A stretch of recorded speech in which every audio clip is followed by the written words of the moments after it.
All right, everybody, welcome back to our cybercrime course, and today we're getting into one of my favorite topics, which is digital forensics, which is going to occupy the next couple of sections. We get a little bit technical, but I've taught this a lot of times, so I've tried to make it as easy to understand as possible. Now, we're going to start by talking about a few of the famous cases that have been either solved or at least assisted in solving via the digital forensics process. So obviously there's probably thousands of cases at this point, if not hundreds of thousands, that have been solved with at least the partial help of digital evidence.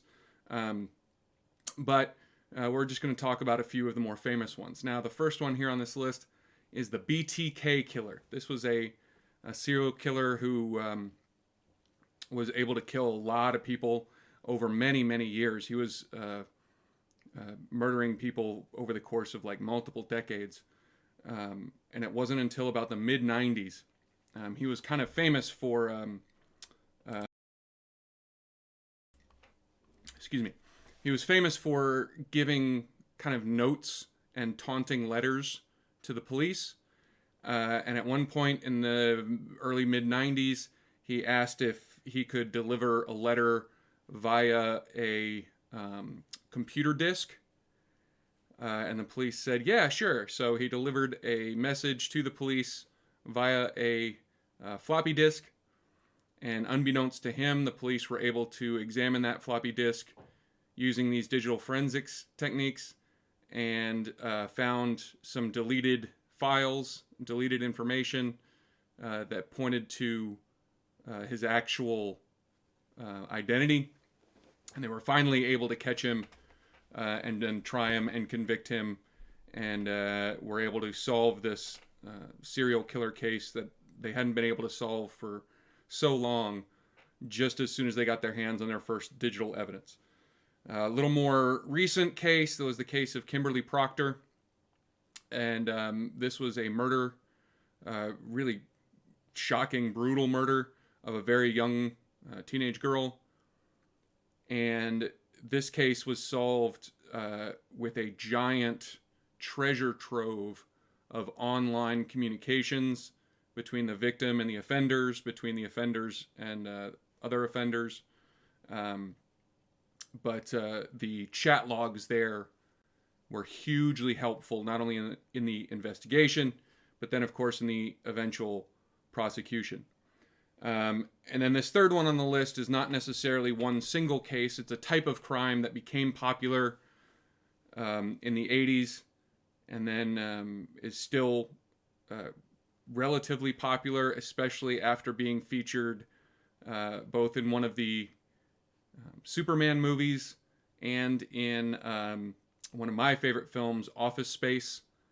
And that is salami slicing schemes. And these are thanks to modern computerized technology and banking and finance industries, there are frequently transactions that result in fractions of a cent. When you're calculating interest and taxes and payments for certain services that aren't a nice round number, you're frequently left with, $500.54.7, right? So usually what happens is those fractions of a cent are just kind of rounded down, and it's close enough, right? But in a salami slicing scheme, the offenders create some kind of computer program that will take those fractions of a cent and put them into a separate account, right? And because they're fractions of a cent that were supposed to have been spent or dealt with, because, again, these are parts of legitimate transactions, it's much more difficult to find from an accounting perspective. And any given transaction is only going to net the offender a tiny fraction of a cent. But when you have hundreds and thousands and even millions of transactions a day or a week or a year, those fractions of a cent can pile up. And because this is a crime that is almost entirely due to digital technology, it's going to take digital forensics and forensic accounting to investigate and prosecute that kind of crime. So it's not just murderers that we can catch with this kind of thing. It's financial crimes, it's computer crimes, it's more traditional crime like murders and robberies and auto thefts and all those things. All those different kinds of crimes are being solved thanks to the use of digital forensics in the 21st century. Now, there's essentially two different kinds of crimes you're going to investigate when it comes to digital evidence. And that's where the computer or other digital device was used as a tool, either by the offender or victim, or when the computer is just some other piece of evidence, right? So when the computer is tool, either with offender or victim, this is malware, this is hacking, this is digital piracy. In other words, the computer itself is kind of the scene of the crime. It's going to have the evidence of what digital actions were taken by both offender and victim, and it's going to have a lot of evidence for that kind of crime. With just the computer as kind of ancillary evidence, this could be everything from, a drug ring that is storing their purchasing information on an Excel spreadsheet, or, the physical theft of cell phones or an automobile that are GPS enabled, and thus there is digital evidence on there. It could be a street robbery where the location data from the offender or even the victim's cell phone is used as part of the evidence in that case. But thanks to the increasing prevalence of digital technology, both for offenders and victims, basically every crime committed in the 21st century is going to fall into one of these two categories. So digital forensics is going to be needed in just about every single case police are investigating, from murder all the way down through all the different kinds of crimes, just because every case is going to have some kind of digital evidence, even if it's just, the victim's cell phone that shows the exact place they were at exact times, so we can establish a timeline for the crime. Now, the field of digital forensics is kind of subdivided, all right? There's lots of different sub-specialties or subtypes of digital forensics within that larger umbrella, right? When it started, digital technology was just computers. And then there was laptops. And then there was cell phones and tablets. And now, dang near everything we have that requires electricity stores some kind of digital data. And it's all become a source of evidence. So in normal kind of traditional computer forensics, looking at desktops and laptops, that is where the field started, and it is still a major part of the field, but it's widened much beyond that. Now, even within the field of kind of more traditional computer forensics, we can make the distinction between dead box forensics and live box forensics.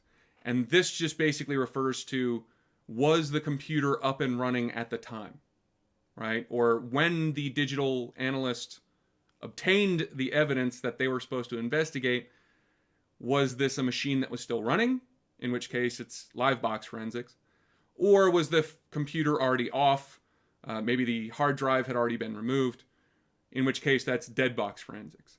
And why does that matter? Well, refer back to our section on hardware, and you'll remember that when a computer's on, there is another really amazing source of digital evidence, and that's the computer's memory, the computer's RAM. Once the computer's shut off, the RAM is gone. It's wiped out, right? So when you have live box forensics, in addition to all the information you're trying to find on the hard drive, you're also looking in the RAM, you're looking in the memory, maybe even the video memory, maybe even the BIOS settings and all kinds of other stuff that you wouldn't necessarily be able to access if you're just delivered a hard drive, right? So dead box forensics is kind of more common, but live box forensics, if you have that opportunity, if you have the means, can get you a lot more evidence. Now, network forensics, this is the study of what happened over computer networks.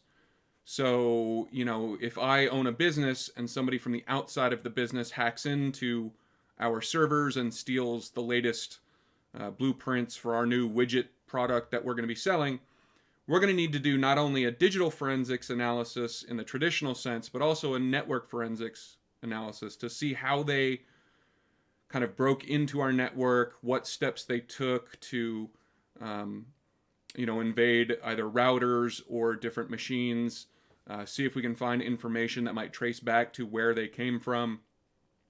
We might also need to use network forensics, say if if it was an internal hack, I own a business and somebody within our organization does something illegal on that computer network, we're going to have to use network forensics to figure out where in the network that attack came from, right? So this involves things like looking at router logs and network, the packets coming into and out of and going over the network. So it's a much more specialized form of digital forensics. Mobile forensics refers to looking at cell phones and tablets and other mobile devices. And this is, again, something that has become increasingly important in every kind of case, just because mobile devices have become so incredibly ubiquitous all over life in the modern, industrialized nations. Everybody's got a cell phone, and thus some kind of evidence can be obtained in dang near every criminal case that happens. Think about how much information your cell phone is going to have. Everything from text messages and call histories and messenger communication histories, whether that's Facebook Messenger or WhatsApp or any of those other services. It's going to have calendar information. It's going to have phone numbers and contacts for people you know. It's going to have your physical location based on either GPS or cell tower connections or Wi-Fi connections. It's going to have just so much information about every single thing you do, every person you talk to. So these are huge treasure troves of digital evidence. There's also malware forensics. So every time there's a new piece of malware that gets discovered, some digital forensics analysis will be done on that malware, looking at the particular code for that piece of malware to determine not only who made it, but also how to stop it, right? What kind of vulnerabilities it's exploiting, and thus what holes that software manufacturers need to fix in order to make that malware kind of useless. But malware forensics is really tricky and really difficult, but it's a really important kind of forensics to help keep us protected from malware of all types, whether it's viruses or Trojans or ransomware. And you can go back to our discussion on malware to discuss it, to learn more about that.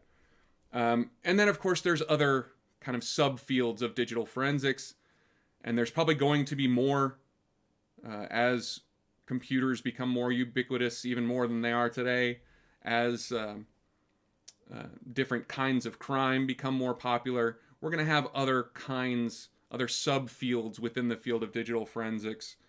But these are kind of the big ones as of time of recording. All right, we're going to go ahead and take a break. Thank you so much for watching.